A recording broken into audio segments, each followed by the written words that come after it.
ధనాపేక్ష సమస్త కీడులకి ఏందంట మూలము. కొందరు దాన్ని ఆశించారు. ధనం ఉండటం తప్పు కాదు, ధనం కోసం కష్టపడడం తప్పు కాదు, కానీ అక్కడ రాయబడింది ధనవంతులకు అపేక్షించి వారు శోధనలో పడతారంట.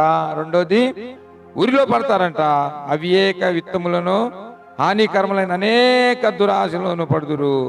అట్టి మనుషులు నష్టములోను నాశనములోను ముంచివేయును. అట్టి మనుషులను ఏం చేసిందంట?